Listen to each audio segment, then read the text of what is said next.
The stale antiseptic smell hit me first. Then the beeping, rhythmic, mechanical, unfeeling. My eyelids felt weighted, and I struggled to pry them open as consciousness crawled back into my body. White ceiling tiles came into focus, followed by the sensation of crisp sheets against my skin. Hospital. I was in a hospital. My throat felt like sandpaper as I tried to swallow. A dull ache radiated from my abdomen, and instinctively, my hand drifted down to rest on my stomach. Flat, empty. The realization hit me like a physical blow. My baby. Where was my baby? I jolted upright, ignoring the sharp pain that tore through my midsection. The room spun, and I gripped the metal railings of the hospital bed to steady myself. "Miss Harper, please lie back down." A nurse in light blue scrubs appeared at my bedside, her expression a practiced blend of concern and authority. "You've had a cesarean section. You need to be careful."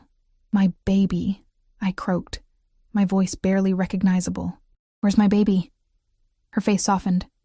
"Your daughter is fine. She's in the nursery. 7 pounds, 3 ounces. Perfectly healthy." Daughter. I had a daughter. Relief flooded through me, and I sank back into the pillows, tears stinging my eyes. "When can I see her?" I whispered. "Soon. The doctor needs to check on you first, and then we'll bring her in." The nurse adjusted my IV. "You gave us quite a scare, Miss Harper. You lost a lot of blood during delivery." I nodded absently, my mind struggling to piece together memories. The contractions starting 2 weeks early. The cab ride to the hospital. Alone. The panic when the doctor said something was wrong. Then nothing but darkness. "Is there someone we should call for you?" the nurse asked, her voice gentler now. I shook my head. There was no one. Not since Jake had walked out 4 months ago when I'd told him about the pregnancy. Not since I'd quit my waitressing job when my ankles swelled too much to stand for 8-hour shifts. Not since I'd fallen behind on rent and had to give up my apartment, moving into a women's shelter until the baby came. "Just me," I said, forcing a smile that felt brittle on my lips. The nurse gave my hand a quick squeeze. "The doctor will be in shortly." After she left, I closed my eyes, trying to center myself. I'd done it. I'd brought a life into this world. Now I just had to figure out how to take care of her with no money, no home, and no support system. The weight of responsibility pressed down on my chest, making it hard to breathe. My phone. Where was my phone? I needed to call the shelter, let them know what happened. I scanned the room and spotted my belongings in a clear plastic bag on a nearby chair. With effort, I reached for it, wincing as the movement pulled at my stitches. Inside the bag were the clothes I'd been wearing when I arrived, maternity leggings and an oversized sweater, along with my phone and wallet. The phone was dead. Of course it was. I plugged it into a charger by the bedside and waited for it to power on. When the screen finally lit up, a cascade of notifications appeared. Missed calls, voicemails, and dozens of text messages from a number I didn't recognize. My stomach knotted with confusion as I opened the message thread. The first message I'd sent read, "Jake, I know you said you're done, but I'm at St. Mary's Hospital. Something's wrong with the baby. Please, I need you." But I hadn't sent it to Jake. In my panicked state, I must have misdialed. The message had gone to someone else entirely. The responses made my blood run cold. "Who is this? How did you get this number? Answer me. What hospital did you say? I'm coming there now. Don't move." The timestamp on the last message was from 10 hours ago. My heart hammered against my ribs. Who had I accidentally texted, and why would they come to the hospital? I scrolled back through my contacts, trying to figure out whose number it might be, when the door to my room swung open. The doctor, I assumed. But the man who entered wasn't wearing a white coat. He was dressed entirely in black, an impeccably tailored suit that accentuated broad shoulders and a lean frame. His dark hair was swept back from a face that belonged in a fashion magazine. Sharp cheekbones, strong jaw, and eyes so intensely blue they seemed to glow against his olive skin. He was younger than I expected, probably early 30s, and devastatingly handsome, but it was the way he moved that made my breath catch, fluid and controlled like a predator. 2 men in similar suits flanked the doorway behind him, their postures alert and watchful. Those blue eyes locked onto mine, and something passed across his face. Relief? Recognition? I couldn't tell. "You're awake," he said, his voice deep and accented, Italian maybe. He approached the bed with measured steps. I pressed myself back against the pillows. "Who are you?" A flicker of amusement crossed his features. "You texted me, remember?" He pulled out his phone and showed me the screen with my desperate message. "You were calling me Jake. I'm sorry," I stammered. I wasn't thinking clearly. I meant to text someone else, clearly. His gaze traveled over my face, taking in every detail. "Where is he?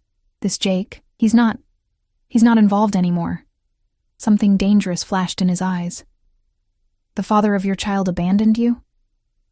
I looked away, shame burning my cheeks. "It's complicated. It seems very simple to me." He moved closer, and I caught his scent. Expensive cologne with notes of cedar and something darker underneath. "What's your name?" "Emma," I whispered. "Emma Harper." "Emma." He said my name slowly, as if tasting it. "I'm Alessandro Russo." The name hit me like a physical blow. Everyone in the city knew that name. It was whispered in corners of restaurants, mentioned in hushed tones on the news. Alessandro Russo, head of the most powerful crime family on the East Coast, and I had accidentally texted him during my emergency. My mouth went dry. "Mr. Russo, I'm so sorry for the confusion." "I didn't mean—" "Your daughter is beautiful," he interrupted, as if I hadn't spoken. "Perfect, actually." I froze. You've seen her?" A slight smile curved his lips. "I've been here all night, Emma. Who do you think paid for the private room? The specialists? The blood transfusion that saved your life?" The room seemed to tilt beneath me. "But why would you do that? You don't know me." He moved to the window, looking out at the city below. "Let's call it fate that your message came to me. I was meant to be here." Before I could respond, a nurse entered pushing a small clear bassinet. My heart leaped into my throat as I caught sight of the tiny bundle inside. "Time to meet your daughter," the nurse said cheerfully, oblivious to the tension in the room. She lifted the swaddled infant and placed her in my arms with practiced ease. The world disappeared as I looked down at my daughter's face for the first time. Pink cheeks, button nose, rosebud lips. A wisp of dark hair peeked out from beneath a tiny knitted cap. Her eyes were closed, long lashes resting against perfect skin. "Hello, little one," I whispered, my voice breaking. "I'm your mom." She squirmed slightly, her tiny fist escaping the blanket. I touched her perfect fingers, marveling at their miniature perfection. Nothing had prepared me for this rush of love, so fierce it took my breath away. Alessandro moved to the bedside, his eyes fixed on the baby. Something in his expression had changed, softened somehow, though no less intense. "She needs a name," he said quietly. "I was thinking of Lily," I replied, unable to take my eyes off her. "Liliana," Alessandro corrected. "It means lily in Italian." I looked up at him, puzzled by his presumption. "I haven't decided yet." His expression was unreadable. "Check her bracelet." Frowning, I glanced down at the tiny identification band around my daughter's wrist. My heart stopped. "Baby girl Russo." I looked up sharply. "What is this? Why does it say Russo?" Alessandro's expression remained calm. "When they asked for a name, I gave mine. You were unconscious, fighting for your life. Someone needed to take responsibility. But she's not. You're not." I struggled to find words through my shock. "You can't just claim someone else's child."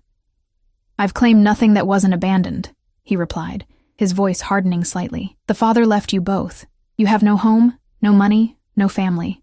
I checked." A chill ran through me. "You investigated me? I protect what's mine." "She's not yours." I clutched Lily closer, wincing at the pain the sudden movement caused. Alessandro watched me with those unnervingly perceptive eyes. "Where will you go when they discharge you?" "The women's shelter doesn't allow infants past 2 weeks old. You have $87 in your bank account. No job. No family to help." Each word landed like a blow, the truth I'd been avoiding for months laid bare by a stranger. "That's not your concern," I said, but my voice wavered. It became my concern the moment your message appeared on my phone. He reached out and gently touched Lily's cheek with one finger. The tenderness of the gesture contrasted sharply with the steel in his voice. I don't believe in coincidences, Emma.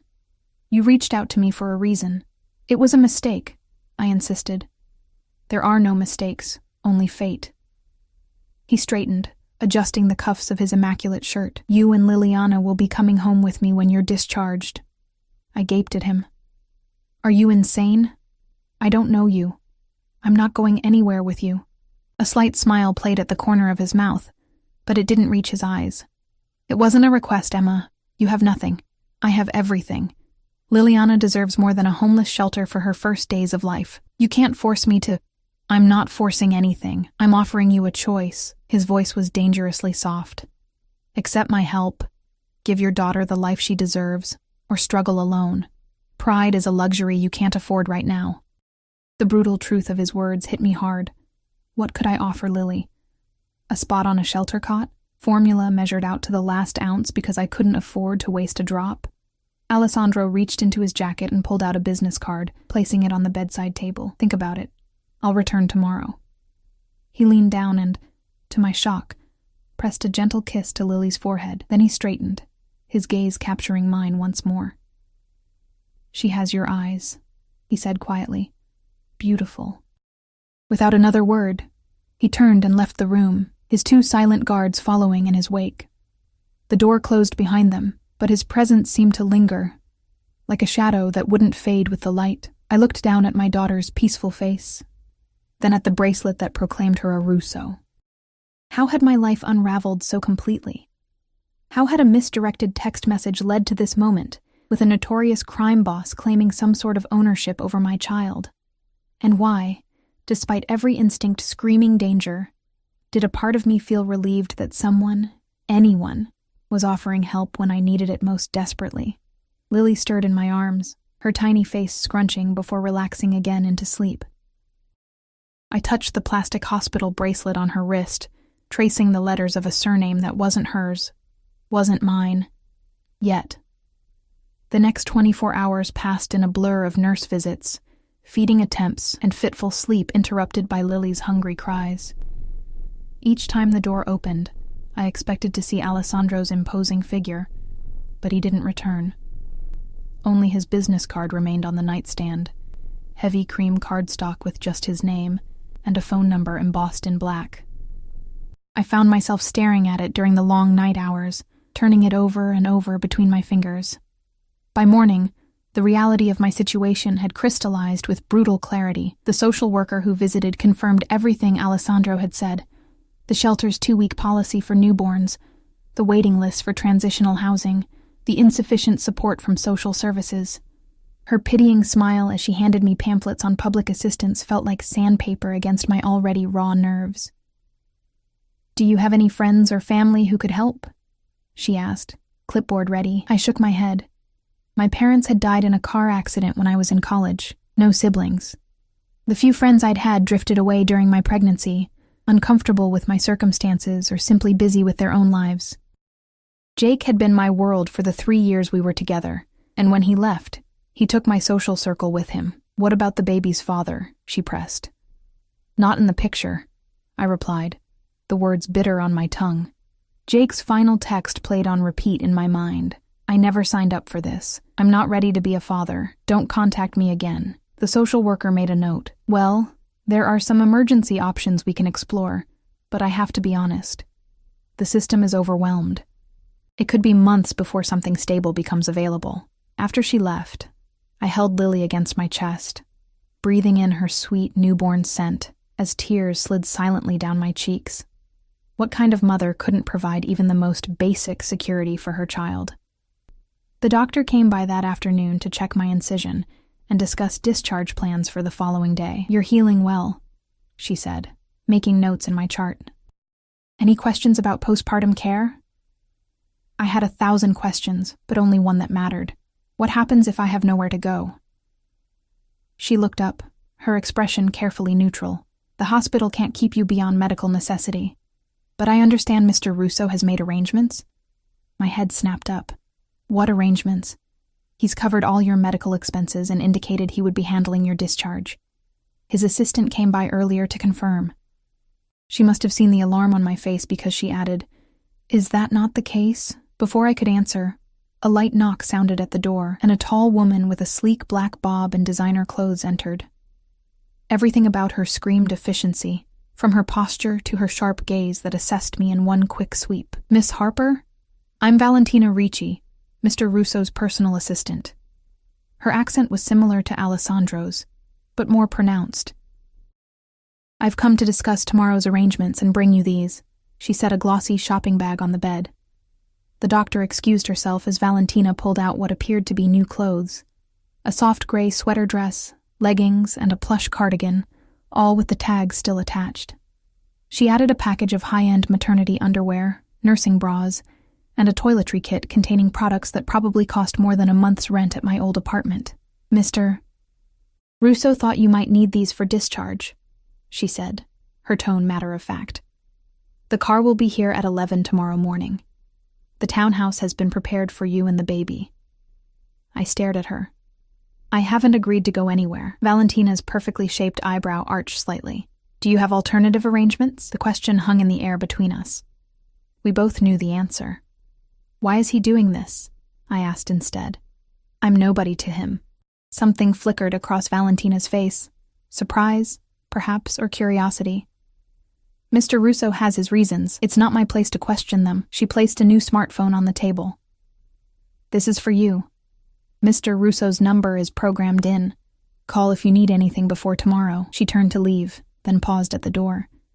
"For what it's worth, Miss Harper, I've worked for Mr. Russo for 8 years. He's a complicated man, but his protection is absolute." After she left, I examined the clothes, running my fingers over fabrics finer than anything I'd ever owned. The phone was the latest model, already activated and charged. I picked it up, scrolling through the contacts. Only one entry. Alessandro Russo. My finger hovered over the call button. What would I even say? Thank you for the charity? No thanks. I'd rather struggle alone. Please explain why you've taken such an interest in me and my daughter. Instead, I set the phone down and cradled Lily, who had begun to fuss. As I fumbled to position her for feeding, the hospital room's limitations became painfully apparent. No comfortable chair, nowhere to rest my still tender body, as I tried to soothe my increasingly frustrated daughter. "It's okay, baby girl," I murmured. Though we both knew it wasn't. Nothing about this situation was okay. Night fell, and with it came the crushing weight of decision. Stay and face certain hardship, or go with a dangerous man who, for reasons I couldn't fathom, seemed determined to provide for us. Pride warred with practicality. Fear battled with desperate need. I dozed fitfully between Lily's feedings, dreaming of blue eyes and shadowy figures. When dawn broke, I had made my decision. For Lily, I would swallow my pride. For Lily, I would accept help, even from the most unlikely source. But I would maintain boundaries. This would be temporary, just until I could get back on my feet. At precisely 11 the next morning, as I finished dressing in the clothes Valentina had brought, there was a knock at the door. I expected Alessandro's assistant again, but it was the man himself who entered, looking even more imposing in daylight. Today's suit was charcoal gray, his presence filling the small room instantly. His eyes found mine first, then moved to Lily, who was sleeping in the plastic hospital bassinet. Something in his expression softened almost imperceptibly. "You're ready?" he asked, though it wasn't really a question. I nodded, unable to find words as the reality of what I was doing hit me. "The car is waiting." He moved to the bassinet and, with unexpected gentleness, lifted Lily into his arms. She looked impossibly tiny against his broad chest, her dark hair a stark contrast to his crisp white shirt. He cradled her with the confidence of someone who had held babies before, supporting her head perfectly. "You've done this before," I said, surprised. A shadow crossed his face. "I have a younger sister." There was a significant age difference. It was the first personal detail he'd shared, and it momentarily threw me. I hadn't thought of him as having a family, having been anything other than the powerful, dangerous man he clearly was now. Alessandro called for a nurse, who appeared with discharge paperwork and a wheelchair. Hospital policy for new mothers. As I settled into it with a wince, still sore from the surgery, Alessandro handed Lily back to me. His fingers brushed mine in the exchange, warm and unexpectedly calloused. The journey through the hospital corridors was surreal. Alessandro walked beside the wheelchair, his presence creating a bubble of space around us as people instinctively moved out of his way. The two silent guards from yesterday appeared at the hospital exit, flanking a gleaming black SUV with tinted windows. One opened the back door, revealing a top-of-the-line infant car seat already installed. Alessandro took Lily from me again as one of the men helped me into the vehicle. The interior was luxurious.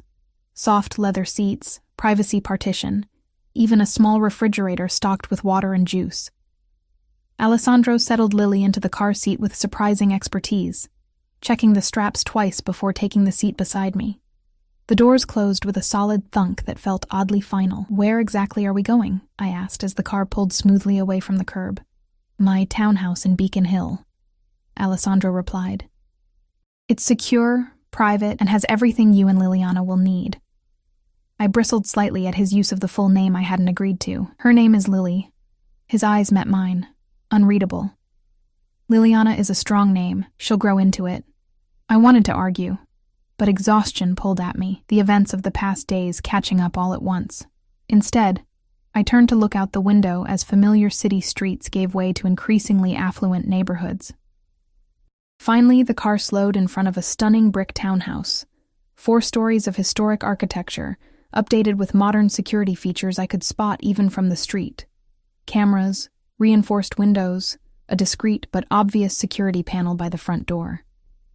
The driver opened my door while another man, not one of the guards from the hospital, but similarly dressed, opened the front door of the house. Alessandro carried Lily inside, leaving me to follow on still unsteady legs. The interior was a perfect blend of historic charm and modern luxury. Crown molding and hardwood floors alongside sleek furniture and state-of-the-art technology. Alessandro led me through a formal sitting room to a more comfortable living area, where he gently placed Lily, still asleep in her car seat, on a coffee table. "Would you like to see your rooms?" he asked. I nodded, suddenly overwhelmed by the opulence surrounding me. This house probably cost more than I would earn in several lifetimes. Alessandro led me up a graceful staircase to the second floor, opening double doors to reveal what could only be described as a suite, a spacious bedroom with a king-sized bed, open to a sitting area, and a bathroom larger than my entire former apartment. But what made my breath catch was the adjoining room, a fully equipped nursery in soft shades of cream and pale green. A hand-carved wooden crib stood beneath a crystal chandelier, while a plush rocking chair waited by windows overlooking a small garden. A changing table held neatly stacked diapers and baby clothes, more than Lily could wear in her first months of life. When did you... I couldn't form a complete thought as I took in the meticulous preparation. "I have resources," Alessandro said simply. He opened a closet door to reveal women's clothing, dresses, pants, tops, all in what appeared to be my size. "Valentina arranged these based on your measurements from the hospital. If anything doesn't fit or isn't to your taste, she can exchange it." I ran my fingers over a silk blouse that probably cost more than my monthly food budget. "This is too much. I can't accept all this." "You can, and you will." His tone brooked no argument. "Your comfort and Liliana's needs are now my concern." I turned to face him directly. "Why? You still haven't explained why you're doing all this." Alessandro was silent for a long moment, studying me with those piercing blue eyes. "Let's just say I recognize an opportunity when I see it." "An opportunity for what?" I pressed. "To right a wrong." He glanced toward the window, his jaw tightening almost imperceptibly. "The father of your child abandoned his responsibilities. I find that unacceptable." There was something in his voice, a cold fury carefully controlled, that made me shiver despite the room's comfortable temperature. "So this is... what? Some kind of moral crusade for you?" I couldn't keep the skepticism from my voice. A slight smile curved his lips, though it didn't reach his eyes. "I'm not known for my morality, Emma." Then what is it? Because men like you don't do charity cases without expecting something in return. His expression darkened.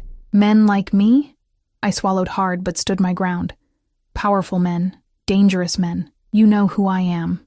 It wasn't a question. Everyone knows who Alessandro Russo is, I said quietly. He moved closer and I had to fight the urge to step back. And yet you came with me willingly. For Lily, I clarified, because she deserves better than what I could give her right now. A mother's sacrifice, he murmured. Something like approval in his tone, noble, but unnecessary. I'm not asking for anything in return, Emma. Consider it a debt paid forward.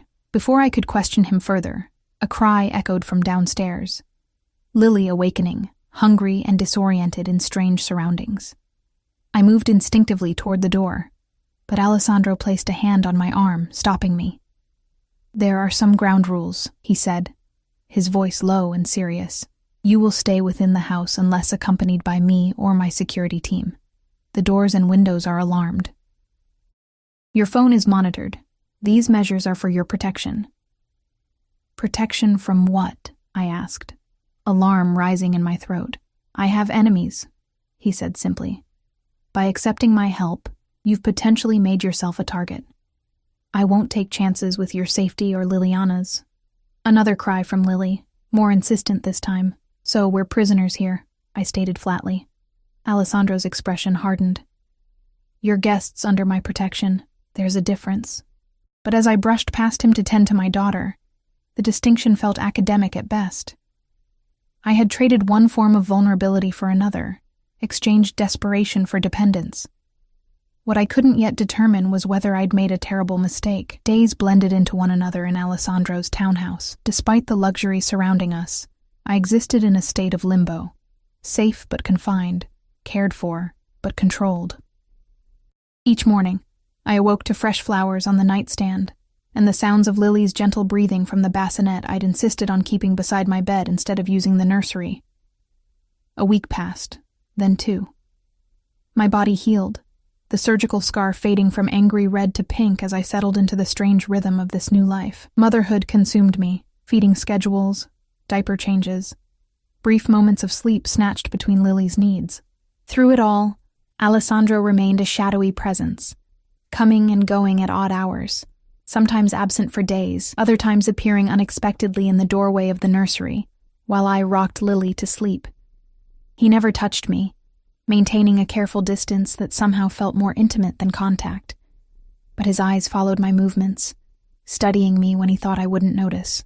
And with Lily, he showed a tenderness that continually caught me off guard, the way he'd hold her with such careful precision, speaking to her in soft Italian phrases I couldn't understand. On the rare occasions we shared meals, always brought in by a private chef who prepared the food and then discreetly disappeared, conversation remained superficial. Alessandro asked about Lily's development, my comfort, whether I needed anything. I asked nothing in return, afraid of the answers I might receive. It was during one such dinner, nearly 3 weeks after we'd arrived, that something shifted. Lily was asleep upstairs, monitored by a state-of-the-art system that relayed every sound and movement to Alessandro's phone. I had managed to shower and change into one of the countless outfits that filled my closet. A simple navy dress that probably cost more than a month's rent at my old apartment. Alessandro looked up as I entered the dining room, his expression unreadable as always. He stood until I took my seat, a gesture of old-world courtesy that felt incongruous with everything I knew about him. You look well, he said, his gaze lingering on my face. The color has returned to your cheeks. I nodded, reaching for the glass of water beside my plate. I'm feeling stronger. Good. He gestured to one of his ever-present guards, who poured wine into Alessandro's glass before retreating to the perimeter of the room. You've adjusted to motherhood admirably. I haven't had much choice, I replied, unable to keep a hint of bitterness from my voice. Alessandro studied me for a long moment. You resent being here. It wasn't a question, but I answered anyway. I'm grateful for the help with Lily. But yes, I resent being a prisoner. A gilded cage is still a cage, he murmured, as if quoting something. What would you do, Emma, if you could leave? Where would you go? The question caught me off guard. I'd thought about little else during my sleepless nights, but had never formulated a concrete plan. I'd get a job, find an apartment, build a life for Lily and me. With what resources? I stiffened at his dismissive tone. I managed before. Did you? From what I understand, you were living in a shelter when you went into labor. Your bank account was overdrawn. The father of your child had abandoned you. His voice remained calm, almost gentle, but each word cut like a blade. How exactly were you managing? Anger flared in my chest, hot and sudden. You've made your point. I'm helpless, dependent on your charity. Is that what you want to hear? What I want, Alessandro said, setting down his wine glass with deliberate precision, is for you to see reality clearly. Your pride, admirable as it may be, won't feed Liliana or put a roof over her head. And you will? I challenged. For how long? A month? A year? Until you grow bored of your little charity project? Something dangerous flashed in his eyes, gone so quickly I might have imagined it. You're not a charity project, Emma. Then what am I? Why am I here? Alessandro was silent for a long moment, his gaze fixed on some point beyond my shoulder. When he finally spoke, his voice was quieter. When I was 10 years old, my father took me to see a man who had failed to repay a debt. Do you know what we found? The abrupt change of subject startled me. I shook my head. A broken door, an empty apartment, and a note explaining that he couldn't face the consequences, so he'd left his wife and infant daughter to deal with them instead. Alessandro's expression hardened. My father was furious, but what stayed with me was the woman's face when she realized her husband had abandoned her to face my father alone. My chest tightened. What happened to her?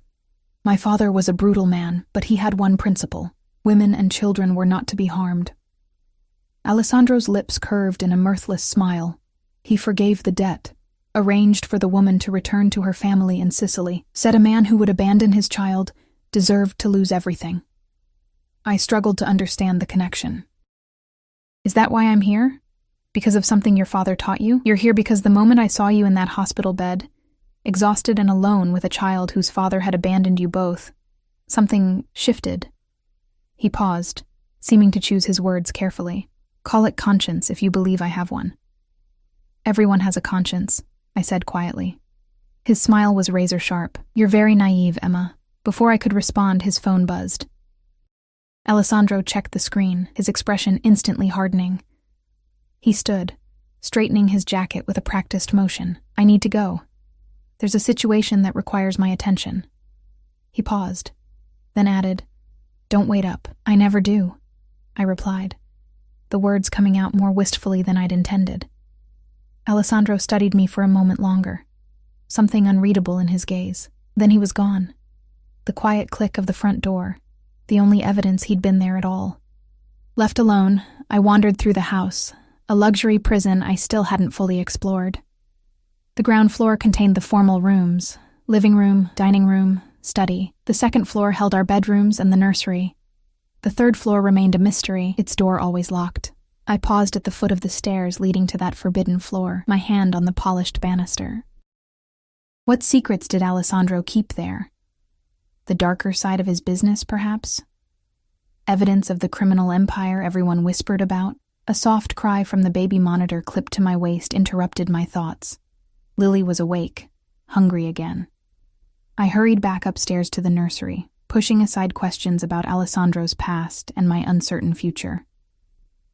As I settled into the rocking chair to feed Lily, a strange melancholy washed over me. Despite the opulence surrounding us, despite the security and comfort Alessandro provided, something essential was missing: connection, purpose, freedom. I traced my finger over Lily's perfect cheek as she nursed, her eyes half closed in contentment.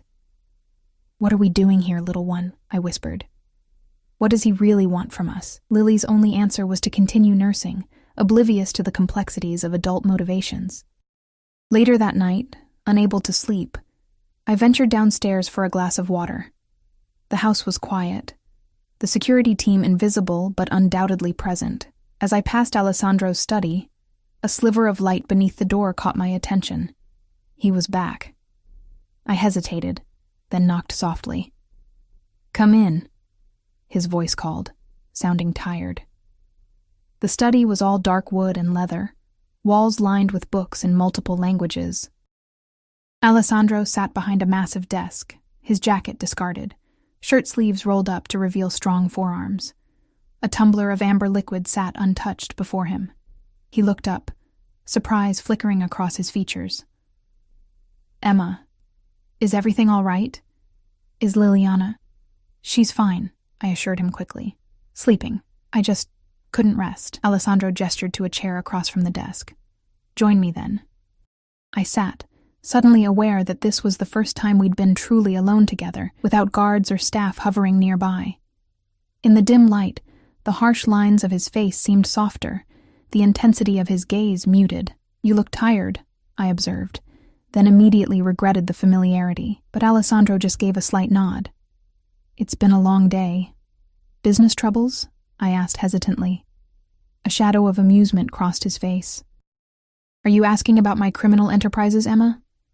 I flushed. "I don't know what I'm asking."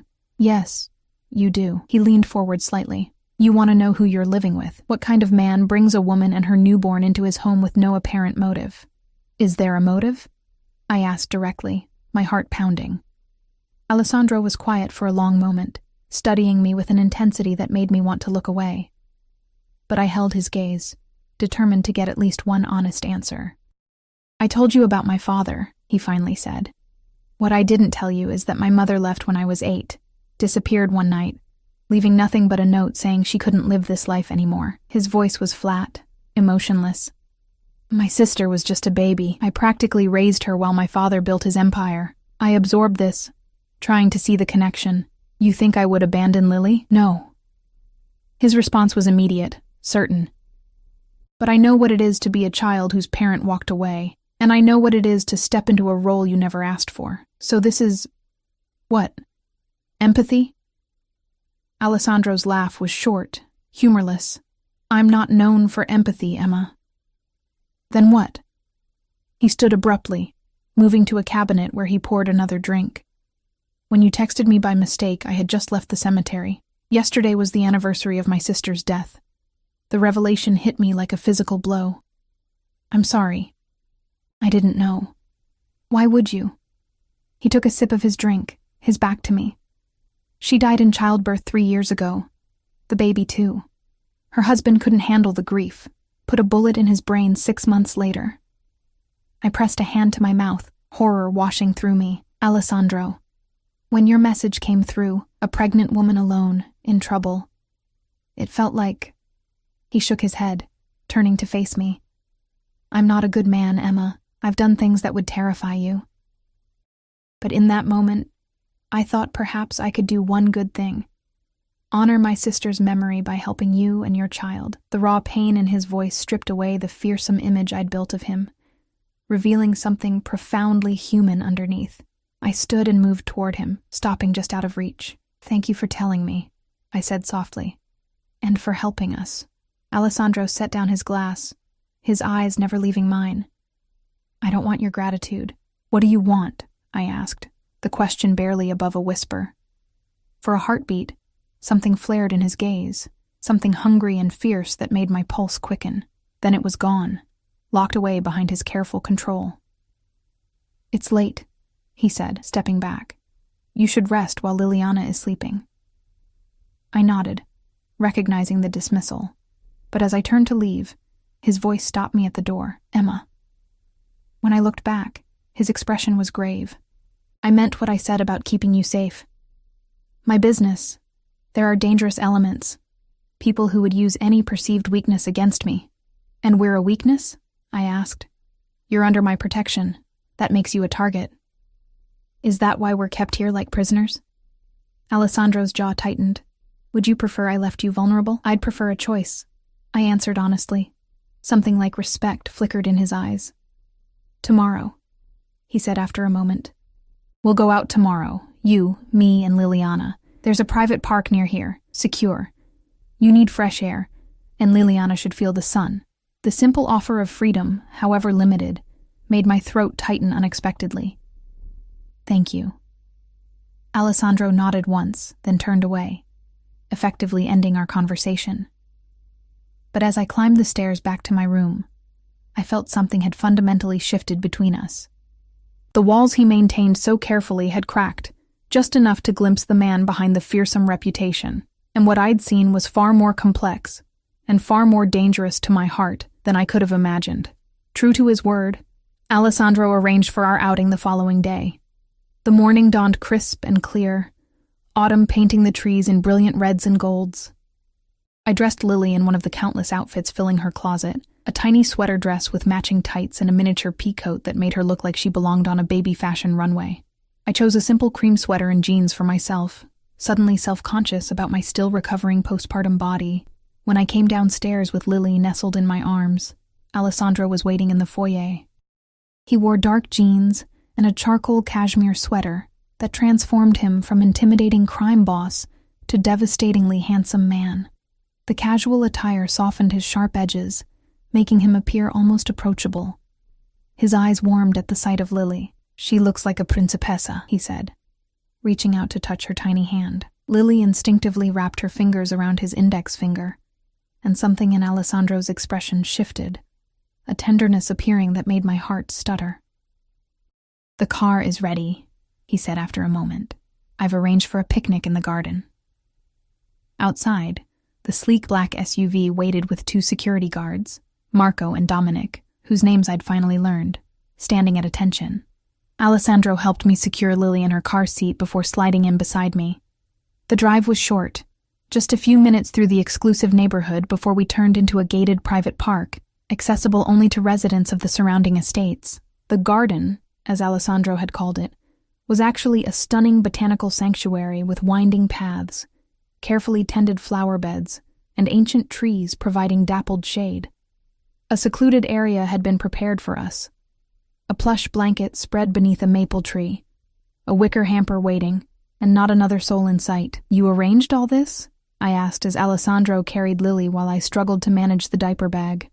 "I own the property," he replied casually. "The park is maintained for the neighborhood, but I requested privacy today." Of course he did. Alessandro Russo wouldn't share a park bench with strangers. We settled on the blanket, Alessandro surprising me again by expertly laying Lily on her back between us, making sure the sun didn't reach her delicate skin. He opened the hamper, revealing an assortment of gourmet sandwiches, fresh fruit, pastries, and a bottle of sparkling water. "You're not having wine?" I asked, noticing the absence of his usual drink. A slight smile curved his lips. "I never drink when I'm responsible for Liliana's safety." The statement caught me off guard, his use of "I'm responsible" rather than "you're responsible" or "we're responsible," as if Lily's welfare was as much his concern as mine. We ate in companionable silence for a while, the autumn breeze rustling the leaves above us, Lily contentedly waving her tiny fists at the dappled light filtering through the branches. It felt surreally normal, like we were just a regular family enjoying a weekend outing, not a single mother and a crime lord playing house. "Tell me about your life, Emma," Alessandro said suddenly. "Before." I looked up, surprised by his interest. "There's not much to tell. I grew up in a small town in New Hampshire. My parents died in a car accident during my sophomore year of college. I dropped out, moved to Boston, started waitressing, met Jake. The usual story." "And now the unusual part," Alessandro prompted. I sighed, picking at a grape. "Jake and I dated for 3 years. It was tumultuous. He was charming when he wanted to be, cruel when he didn't get his way. I kept thinking I could fix him, make him happy." I laughed bitterly. Classic mistake. Alessandro's expression darkened. He was abusive. Not physically, I clarified quickly. Emotionally. It was complicated. When I got pregnant, it was an accident. I thought he'd be upset, but he actually seemed excited at first. Started talking about getting married, building a family. I swallowed hard, the memory still painful. Then one day, about 5 months in, he just changed his mind. Said he'd been thinking about it, realized he wasn't ready for that kind of responsibility. He packed his things and left that night. Blocked my number. Alessandro's jaw tightened, a muscle ticking beneath his skin. What's his full name? The question sent a chill through me. Why do you want to know? Curiosity, he replied, his tone deceptively light. Jake Sullivan, I said reluctantly. But whatever you're thinking, don't. He's not worth it. Alessandro said nothing, but something dangerous flickered in his eyes. I suddenly remembered who I was talking to. Not just the man who had shown kindness to my daughter, but a man who undoubtedly had the power to make people disappear. Alessandro, promise me you won't do anything to him, I insisted, laying my hand on his arm without thinking. He looked down at my fingers on his sleeve, then back to my face. You're defending the man who abandoned you and his own child? I'm saying I don't want whatever he did or didn't do to result in more pain, I replied. Lily and I have moved on. Have you? His gaze was piercing, seeing too much. I pulled my hand away, uncomfortable with the sudden intensity. We're managing thanks to you. Alessandro seemed about to say more when Lily began to fuss. I lifted her into my arms, cradling her against my shoulder, grateful for the interruption. As I soothed her, I felt Alessandro's eyes on me, watching the way I handled his daughter. His daughter. The thought struck me with sudden force. Is that how he saw her? Was that why her hospital bracelet had borne his name? Why he'd created a perfect nursery before we'd even arrived? Why he looked at her with such tender possessiveness? We should head back, Alessandro said, checking his watch. I have a meeting this afternoon. The spell of normality broken. We packed up and returned to the car. As we drove back to the townhouse, Alessandro received a phone call. He answered in rapid Italian, his tone shifting instantly from the almost gentle man of our picnic to something harder, colder. A reminder of who he really was. Back at the house, Alessandro escorted us to the door but didn't come inside. I'll be late tonight, he said, his expression guarded once more. Don't wait up. I nodded, already turning toward the stairs, Lily growing heavy in my arms. But Alessandro caught my elbow, the touch sending an unexpected jolt through me. Emma. His voice had softened again. Thank you for today. Before I could respond, he was gone, sliding back into the waiting SUV. The house felt emptier without him, despite its size and the discreet presence of security staff. I went through the motions of the evening. Feeding Lily, bathing her in the luxurious infant tub, dressing her in soft pajamas, and rocking her to sleep. But my mind kept returning to the man who had inserted himself so completely into our lives. After putting Lily down for the night, I wandered the house restlessly. 3 weeks of confinement, broken only by today's brief outing, had left me starved for stimulation. I ended up in Alessandro's study, drawn by the rows of books lining the walls. Perhaps reading would quiet my racing thoughts. As I scanned the shelves, my fingers trailed over leather-bound classics, modern thrillers, and several books in Italian. One shelf held framed photographs, rare personal touches in the otherwise impersonal house. I picked up the nearest one, Alessandro, perhaps 10 years younger, with his arm around a beautiful young woman with the same striking blue eyes. His sister, I realized with a pang. The next photo showed the same woman in a wedding dress beside a handsome man who gazed at her adoringly. And then, most painful of all, a sonogram photo in a silver frame, the niece or nephew Alessandro had lost alongside his sister. So much loss. It explained something about him, about the shadows that sometimes crossed his face when he looked at Lily. I was so absorbed in the photographs that I didn't hear the study door open. Alessandro's voice startled me. That was taken 3 months before she died. I turned, guilt washing over me. I'm sorry. I shouldn't have been snooping. It's fine. He moved closer, taking the frame from my hands. Her name was Sophia. She was 25 when she died. The doctors said it was a pulmonary embolism. Came out of nowhere during delivery. By the time they realized what was happening, it was too late for both of them. The raw grief in his voice made my chest ache. She was beautiful. She was the best of us, Alessandro said quietly, replacing the photo on the shelf. Kind, gentle. She wanted nothing to do with the family business. Married a university professor, of all people. My father was furious, but she stood her ground. Only person who ever defied him and lived to tell about it. I absorbed this casual reference to his father's violence, a reminder of the world Alessandro inhabited. You miss her. Every day. He moved to the bar cart in the corner, pouring himself a drink. It's late. Why aren't you asleep? Restless, I guess. I hesitated, then added, Thank you for today. The outing. Lily and I both needed it. Alessandro nodded, taking a sip of his drink. He'd changed since I'd last seen him, back into one of his impeccable suits, but he looked tired, lines of strain visible around his eyes. Rough meeting? I asked. A ghost of a smile touched his lips. You could say that. Nothing for you to worry about, is it ever? I couldn't keep the edge from my voice.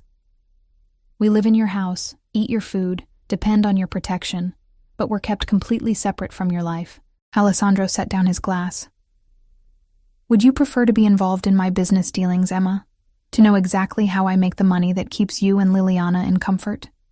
To meet the kind of men I associate with? I'd prefer honesty, I replied. This arrangement, whatever it is, can't last forever.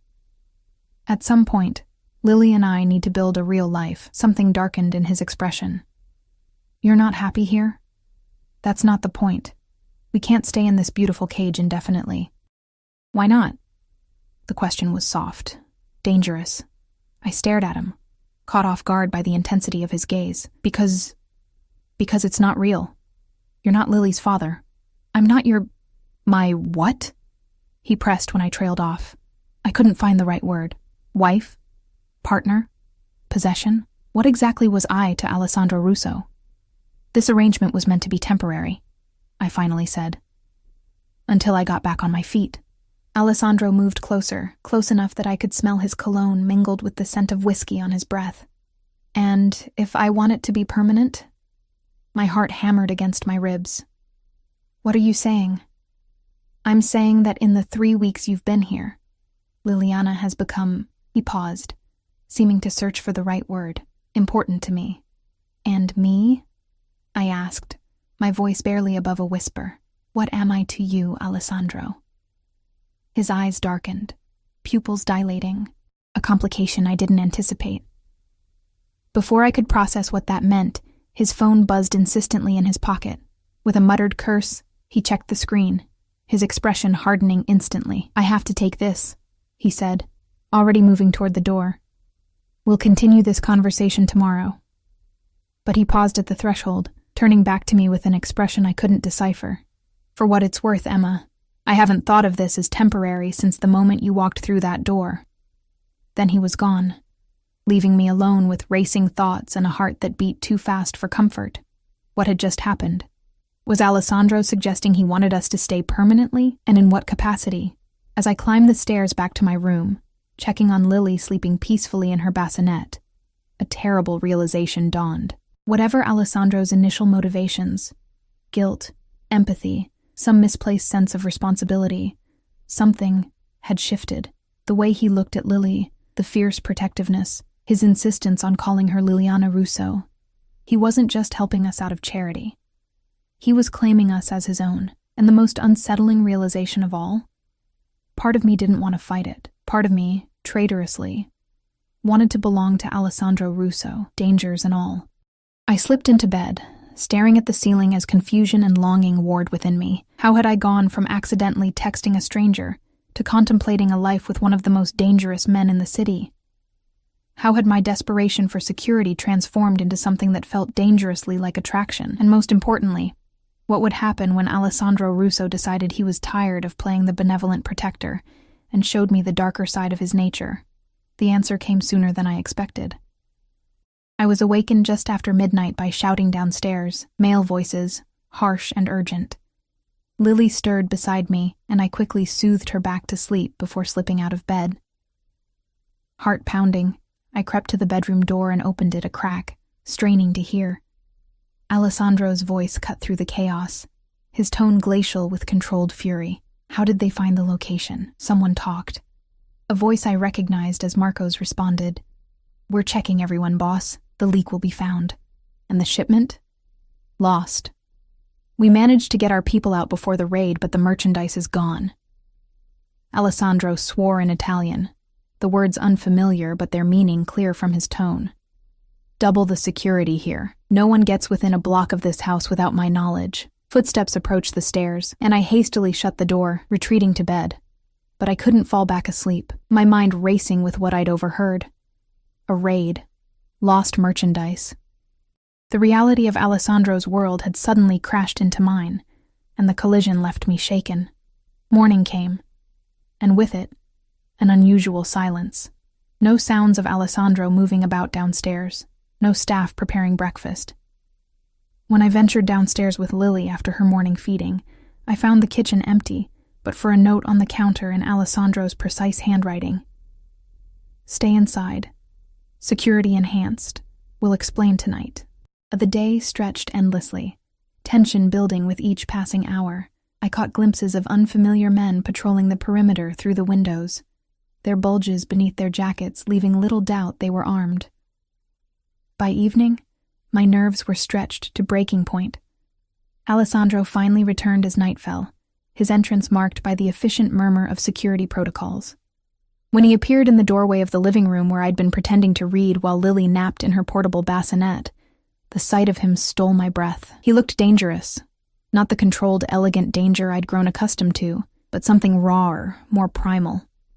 A cut marked his cheekbone, already darkening to a bruise. His knuckles were scraped raw, and though he'd clearly attempted to clean up, a faint smear of what looked disturbingly like blood remained on his white shirt cuff.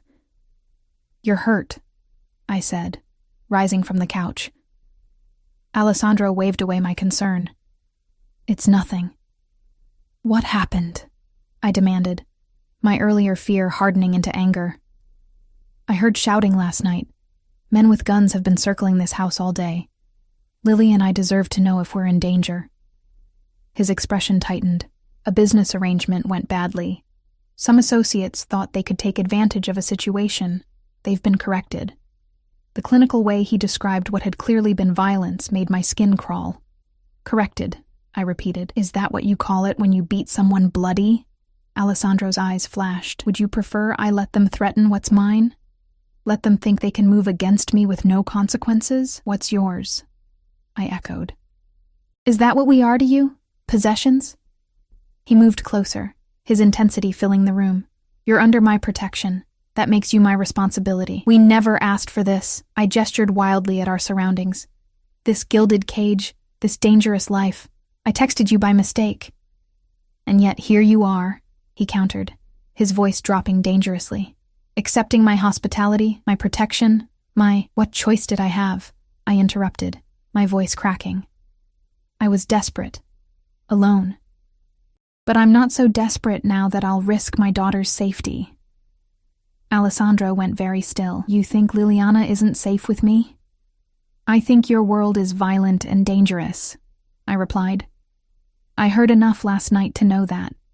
Raids, lost merchandise, people talking who shouldn't. What happens when your enemies decide to target the woman and baby living in your house? No one would dare," he growled. "Really? Because it sounds like someone already dared to cross you." A muscle ticked in Alessandro's jaw. "That situation has been handled." The coldness in his voice sent a chill through me. I'd been living in a fantasy these past weeks, seeing only the man who cradled my daughter with gentle hands and arranged picnics in private gardens. But this was the real Alessandro Russo, a man who handled situations with his fists, who inspired fear in hardened criminals, whose business involved raids and shipments and violence. "I think we should leave," I said quietly. Alessandro's expression didn't change, but something in his eyes darkened. "Where would you go?" "I don't know yet, but somewhere normal, somewhere safe." "There is nowhere safer than with me," he insisted, moving closer until he stood directly before me. "Do you think the world out there is kinder than I am? That you won't face dangers on your own?" "Normal dangers," I countered. "Not the kind that come with bulletproof windows and armed guards." His hands came up to frame my face, the gentleness of the touch at odds with the intensity of his gaze. "Emma, listen to me. What happened last night was an isolated incident, a necessary reminder to certain parties that I protect what's mine. It won't happen again." "You can't promise that," I whispered. "I can," he insisted. "And I do." We stood like that for a long moment, his hands warm against my skin, his eyes holding mine. "Despite everything, Despite the fear and uncertainty churning inside me, I felt the pull between us, the undeniable attraction that had been building since the first moment he walked into my hospital room. "I don't know if I can do this," I admitted. "Live in your world. Then let me live in yours," he replied, his voice softening. "Tell me what you need to feel secure, to feel free. I'll make it happen. It's not that simple. It can be." His thumb traced the curve of my cheek. "Let me show you." The moment hung between us, charged with possibility. Then Lily's cry shattered the tension, and I stepped back, Alessandro's hands falling away as I turned toward my daughter. "She needs to be fed," I said, my voice unsteady. Alessandro nodded, a flash of disappointment crossing his features before his usual mask slipped back into place. "We'll continue this discussion later." But as I lifted Lily from her bassinet, soothing her hungry cries, I knew the conversation had reached a crucial juncture. I had to decide: stay and accept Alessandro Russo, danger and all, or leave and face the world alone with my daughter. The answer came to me as I rocked Lily that night, watching her perfect face in the dim glow of the nightlight. I couldn't expose her to this world of violence and criminality, no matter how protected Alessandro promised we would be. She deserved better, deserved normalcy, safety, a father figure who didn't come home with bloodied knuckles. By morning, I'd made my decision.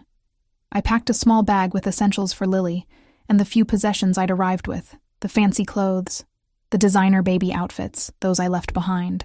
They weren't really mine anyway. I waited until Alessandro left for a meeting, then approached Marco, who'd become the most familiar of the security team. "I need to go shopping for Lily," I said, the lie tasting bitter on my tongue. "She's outgrowing her clothes." Marco looked uncertain. "Mr. Russo didn't mention any outings today." "It was a last-minute decision," I replied, forcing a casual smile. "He said to take me to the baby boutique on Newbury Street." Perhaps it was the confidence in my voice, or perhaps Marco simply couldn't imagine I would lie about something Alessandro could easily verify.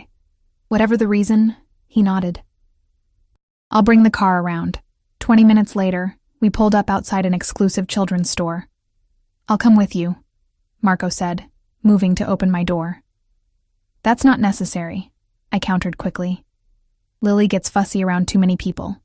We'll only be a few minutes. I know exactly what I need." Again, that moment of hesitation, then a reluctant nod. 15 minutes. Then I come looking for you. It was enough.